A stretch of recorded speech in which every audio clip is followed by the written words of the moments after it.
your lips. The more the mask you wear rips. But when I seek out your voice, my ears are overcome with noise. You show and tell the greatest ease, raving impossibilities.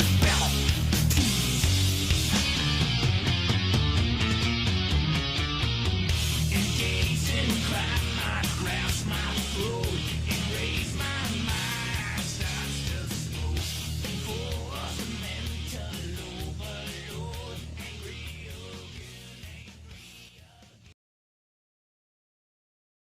Ladies and gentlemen, boys and girls, children of all ages, welcome to Pay-Per-View of the Week, episode number 4, with your boy, World of Wrestling, here today to discuss about Wrestlemania 10.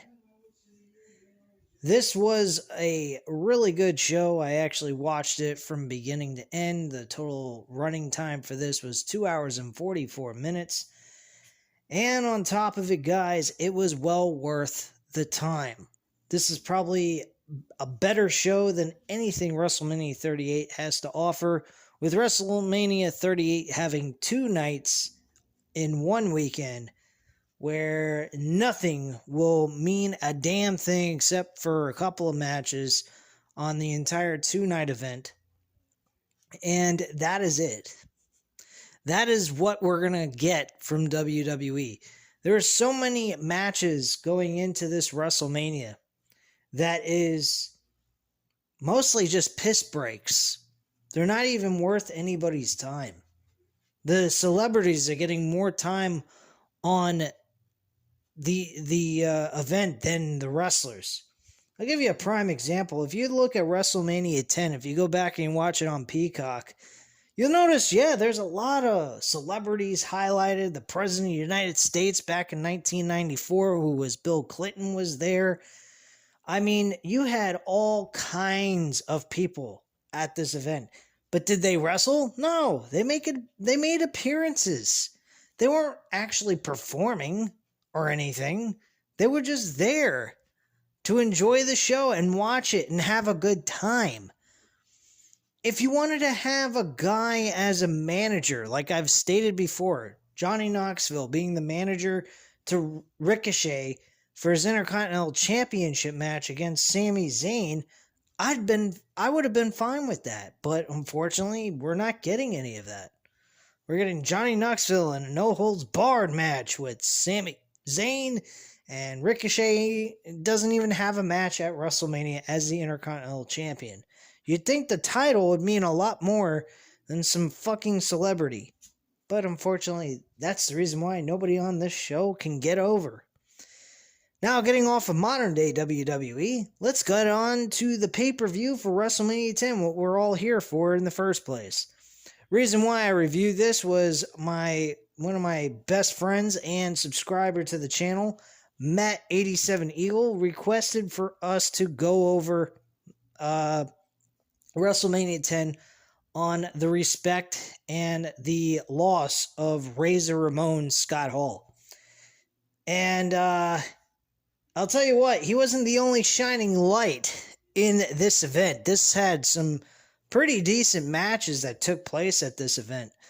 There was some misses too. I'd say there was like half, I'd say about 45% of it was pretty much skippable. I mean, you didn't have to sit through the entire event, but since I'm giving you guys a legit review, I want to sit through everything, whether it's good or bad, and give you a legit review like I would do if I was watching something live. So, the very first match that took place on this event was Owen Hart versus Breithart. A really good storyline that was built up for several months leading into WrestleMania 10. And on top of that, we had a second storyline with Bret Hart that would lead him to winning the World Heavyweight Championship from Yokozuna. Had the championship for over a year. Well, close to a year, actually. I technically consider it a year, even though Yokozuna got screwed out of the title at WrestleMania 9.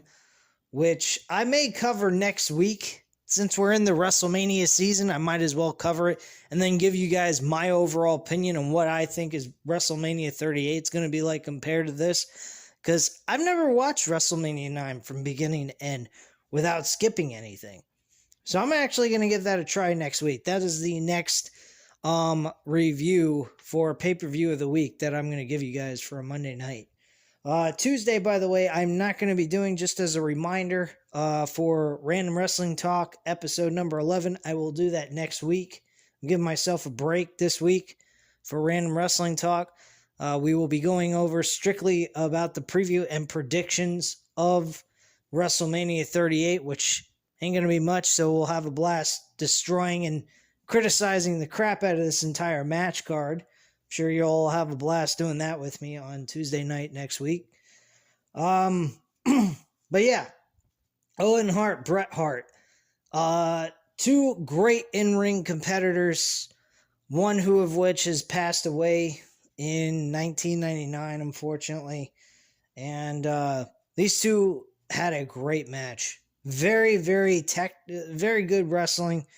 Technical wrestling, a lot of old school type of grappling that took place in this match. And at the end of all of it, Breithart lost to Owen Hart. One of the best moments I have ever seen in pro wrestling, outside of a couple other moments that have taken place. I'm not saying it was the greatest moment of all time, but this was a really, really entertaining match. This match and the ladder match for the IC Championship were probably the two biggest matches that took place on this entire show, not to mention Bret Hart's main event match against Yokozuna for the WWE Championship. But yeah, this is definitely a sprint between, a very close one between Owen Hart and Bret Hart, and the Razor Ramon and Shawn Michaels match for the ladder match of the IC Championship. So, a lot of kudos for all four men that took place in this match, that actually were participants of these matches. They did an excellent job. And Bret Hart, Owen Hart, I'm giving it a 4.5 out of 5 stars. Very, very solid, entertaining match. The next match on the card was Bam Bigelow and Luna versus Doink and Dink the Clown. This, folks, was actually rather skippable. I did not care for this at all. I watched this match, but also was doing my work at the same time. I didn't really pay much attention completely to the entire match itself. Bam Bam Bigelow, though, did pick up the victory for his team. Him and Luna won this match, hands down. Thankful of that. I'm thankful that Bam Bam Bigelow did not suffer a loss in this match. That would have been really ridiculous. I think his match at WrestleMania 11 with Lawrence Taylor was a lot better. It had a lot more emphasis put into it. He had a really good storyline with a major football player like Lawrence Taylor from the Giants at that time. So I thought that was really cool that he got to wrestle a football player, and he didn't do a bad job either. This match, though, I'm not giving it but a 2 out of 5 stars. This match was real shit. The next match after that was Randy Savage and Crush. This was actually a very interesting match between these two men. It was considered to be a Falls Count Anywhere match, which the rules were very different, very awkward. Nothing I've ever witnessed before. It was kind of odd. Basically, the way you had to win the match was you had to pin your opponent on the outside of the ring and then run back into the ring and hopefully that your opponent, after you've pinned them, has to stay out of the ring for at least 60 seconds for you to be the winner of the match. was a very odd, weird match, truthfully. I've never come across anything like this before in my life. Seems very strange. Something of like the King of the Mountain match with TNA. TNA's King of the Mountain was actually interesting in itself. I think, though, the idea of taking the championship and hanging it on the little thing, the thing that holds the championships when you do a ladder match, was kind of silly. You had to pin an opponent first before you can climb up the ladder to hang it. I thought that part of climbing up with the belt and hanging it on there is kind of retarded. I think it should have been the other way around. You had to pin your opponent before you could you had to pin an opponent before you could climb the ladder and claim the belt. That is the way I would have done it if I was to do a King of the Mountain match. It makes a little bit more sense to have to climb up the ladder and claim the belt than have to climb up a ladder and place the belt on where you're supposed to grab it in the original place it comes from. So it's kind of very backwards to me. This is very similar to the same kind of concept. You pin your opponent, then you have to hope and pray that your opponent stays down for 60 seconds for you to be able to be the winner of the match. And he has to be on the outside of the ring within those past 60 seconds for you to win the match. Seems pretty fucking retarded. But Randy Savage did that. The match wasn't terrible, but the concept was just very weird. Should have just been one pinfall and that's it. There was about 3 or 4 pinfalls that took place in this match that wasn't even necessary to take place. So my thoughts on that was it was a really retarded concept. The wrestling itself wasn't bad. I'll give the match a 3 out of 5 stars because it wasn't a terrible match. It just it didn't make a lot of sense to me. Kind of a little too much they were trying to put into it instead of just making it simple. You know, you pin your opponent on the outside, you get the one pinfall, that's it. The match is over. And that's all they should have had to do. But unfortunately, they added more to it. I guess they thought by adding more to it, they'd make it more,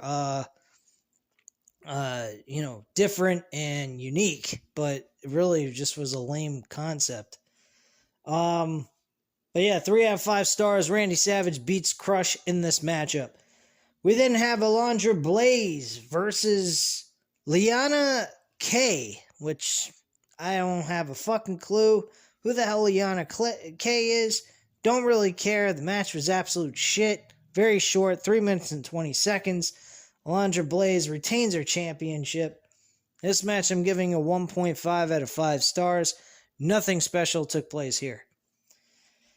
The next match after that was the WWF Tag Team titles. The Quebecers were the champions going into this match. They went up against the Men on a Mission with Mabel, that actually went by a later name, Viscera, and Mo.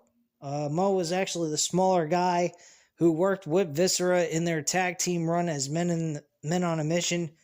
And they end up winning the match by a countout, but unfortunately, because of a countout, they didn't win the tag team titles. This match was subpar, okay. Nothing really spectacular happened here. I didn't particularly care for it too much. If you went back to watch it, I'd recommend skipping this match. This was nothing of importance. It's pretty fucking lame, to be honest. I'd be kind and give it a 2.5 out of 5 stars. It wasn't a terrible match, but it wasn't all that good either. Next match after that was the WWF World Championship. This had Yokozuna defending it against his very first opponent of the night, which was Lex Luger. Lex Luger and Breithart were the tied winners of the Royal Rumble in 1994. Both men had their feet hit the floor, so they were both considered to be the winners. So they both were able to challenge for the WWF title at WrestleMania 10.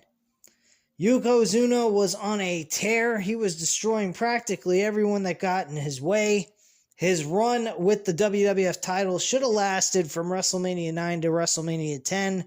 But for whatever reason, they had to give the fucking belt to Hulk Hogan in 93's WrestleMania 9 at a clear blue where he just wins the title and becomes world champion and stays champion until June of 1993 at the very first King of the Ring.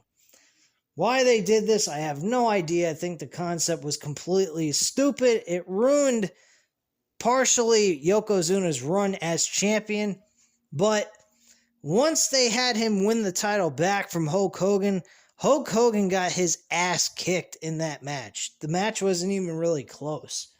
Yokozuna beat him and kept the title all the way till WrestleMania 10, where he ended up losing the championship at this event. We all know to who. Lex Luger was not the guy. Lex Luger got disqualified. Mr. Perfect was actually the set guest referee by both opponents in the match, and they decided Mr. Perfect would be fine for this matchup for them to be for him to be the referee in. And Mr. Perfect seemed like he was favoring Yokozuna. And I think Yokozuna and Jimmy Cornette had a little bit of history with each other as, you know, working together in certain aspects of their career, like Jimmy Cornette being his manager, I believe. I know he had Bobby the Brain Heenan as his manager most of his career, but I think Jimmy Cornette was a guy that ran with Mr. Perfect at one point. I'm not sure. I might be incorrect about that. If I am, I apologize. But Mr. Perfect didn't really help out Lex Luger. Here's how. The managers, both Mr. Fuji and Jim Cornette, try to get in the middle of this match to help Yokozuna win the match at the end of the day. Lex Luger manages to destroy both of them, and he has Yokozuna down. He's trying to go for a pinfall, and Mr. Perfect is not making the count. He's trying to get the managers out of this match, completely out of the ring, so that he can make the pinfall. But one of the opponents in the match had the pinfall on their opponent to get the 1, 2, 3, and he wasn't making the count. And usually, in most situations, when something like this happens, the referee just doesn't worry about anything else but trying to make the pinfall so that the competitors in the match could get the win. He wasn't doing that at all. This eventually led to Lex Luger losing his temper, putting his hands on Mr. Perfect, and Mr. Perfect calling for the bell as a disqualification takes place, allowing Yokozuna to retain his championship. This was brilliant because this match absolutely sucked. Because outside of the ending, this match was boring the shit out of me beyond belief. I really did not like this match. I don't particularly care for Lex Luger all that much. I've been watching some of the WCW Nitro episodes in 1997 in chronological order, and I have to say, whenever Lex Luger's matches take place, his matches are boring. He is not exciting to watch. He's a one-dimensional pony, a one-hit pony, basically, and he just, a one-trick pony, I should say. But he is just not entertaining in the middle of the ring. He is really not. Outside of his muscles, he's nothing. His wrestling ability is terrible, and he just really did not entertain me in this match. I have to say, the only match he had in WWF that I remember that I actually liked was SummerSlam of 1993 against Yokozuna for the WWF title. But that match was entertaining. This match was not. This was very, very boring and very dull. Lex Luger ends up getting disqualified, loses the match. Yokozuna retains. I'm going to give this a 3 out of 5 stars. It was a pretty solid match, but it wasn't that entertaining to me at all. It really didn't. It didn't do what it was supposed to do. Next match after that was Earthquake versus Atom Bomb. This match was a fucking joke. I have no idea what the hell the point of this match was. It went 35 seconds. Earthquake wins. He gets the 1, 2, 3, and that's the match. Whoop-de-doo. Nothing much to score in that. That's a skip of a match that takes only 35 seconds to skip. I give it a half a star just to be nice. Or actually, let's be very real. How about we give it no stars? It's 0. Match absolutely fucking sucked. Next match after that was the match we came to doing this review for. It was Shawn Michaels, Razor Ramon for the WWF Unification Championship of the Intercontinental titles. The story goes for this is that Shawn Michaels was the Intercontinental Champion originally. Unfortunately, he was tested. He was found to have steroids, actually, in his system, apparently. And he claims he never took steroids in his entire life, and he has never tested positive for steroids ever again since then. He never understood how the hell they could make a mistake like that, but he believes there was some kind of mistake with the tests. Might have been a mishap. Maybe they had 2 tests, one for him and one for somebody else, and they mixed them up and got confused, but he said he never took steroids in his entire life. He doesn't see the point in using them to begin with, especially the way he wrestles. He doesn't need steroids. I agree with him on that. So he ends up being stripped of the Intercontinental Championship, I think by the winter of 1993. And then he comes back about, say, after the Royal Rumble, or by February, he gets back into the WWE, and he's still the Intercontinental Champion while Razor Ramon becomes the Intercontinental Champion leading to WrestleMania. So basically, his whole situation with that is real simple. They decided to unify the 2 Intercontinental Championship belts, just like they did with the TNT titles this past year. Or this year, I should say, not past year, but this year. And basically, it was a ladder match, and it went well. This was a very exciting match, 18 plus minutes. A lot of fun. I mean, these guys roughed each other up for almost 20 minutes straight, and they kicked each other's asses. At the end of the day, Razor Ramon wins the match. Shawn Michaels did some pretty nice spots. He did a dive off the top of the ladder onto Razor Ramon with a body splash. He then also took the ladder, climbed up to the top turnbuckle, and then fell right down on top of Razor Ramon with the ladder falling in front of him and landing on top of Razor Ramon, hurting him really badly in this match. And things led from one thing to the next. It eventually led to Shawn Michaels climbing the top of the ladder and Razor Ramon shoving him off, landing right on his crotch on the ropes, and then getting his leg tangled up in the ropes, not allowing him to get back up for, quick enough to stop Razor Ramon from getting the 2 Intercontinental titles, becoming the official Intercontinental Champion. Very good match, very entertaining stuff. This was a 5 out of 5 stars. I think this is the match of the night, of this pay-per-view, I should say. Owen Hart and Breithart were pretty damn close, but through all the action that took place, I'd have to admit, yeah, it was the best of the best out of this entire event. But yeah, great matchup between these 2 guys, and what a fucking blast it was to rewatch this. The next match after that was the main event. It had Burt Reynolds. We had a country singer, I forgot her name. She was there for this event. They had all kinds of celebrities at this event, which was really wild and crazy. And they weren't utilized for wrestling matches. They were just there to make special appearances. That's all they were there for. Nothing special. It's the way this should have been. It wasn't. What a crock of shit. Or, I mean, for WrestleMania 38, they're not going to be showing up for, appearances. They're going to show up for actual matches, which is a crock of shit for them to be doing this. But whatever, man. It don't really make a difference. This company is a load of shit, and their old stuff is what's really where it's at to enjoy watching their wrestling anyway. I'm fumbling on my words here. What a fucking retard I sound like. Anyway, main event was the WWF Championship for the second time with Yokozuna and Bret the Hitman Hart. This match was actually a surprising ending.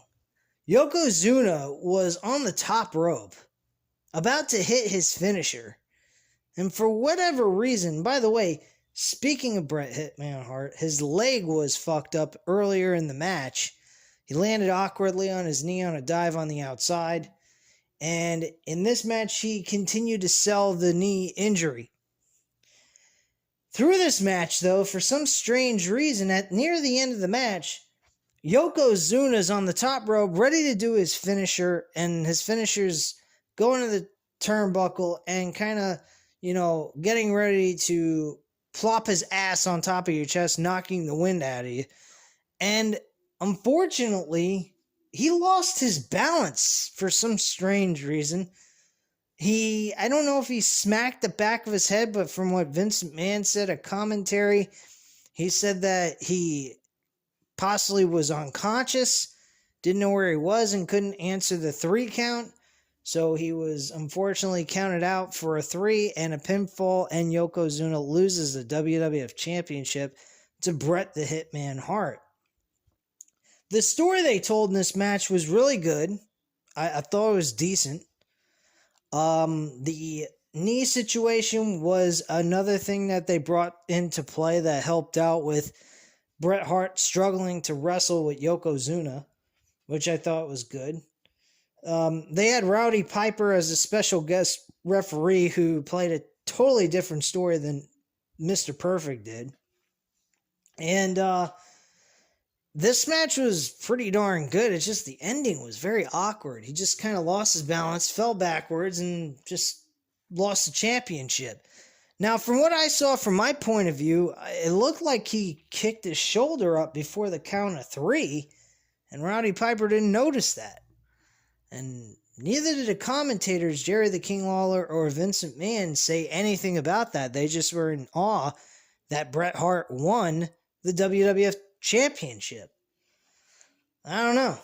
Found it very awkward and strange, but it was a good heartfelt moment. A lot of the wrestlers came out and celebrated with Bret Hart, congratulating him on his win. And that was the end of that. From that point on, Bret Hart had a very long title reign until 1994 Survivor Series. He lost it to Bob Backlund. Had a set of good matches that took place leading up to his loss at Survivor Series. And one of the best opponents he had for his championship was the rematch between him and his brother, Owen Hart, at SummerSlam 94 inside of a steel cage match. Which actually opened the fucking show, which I can't believe.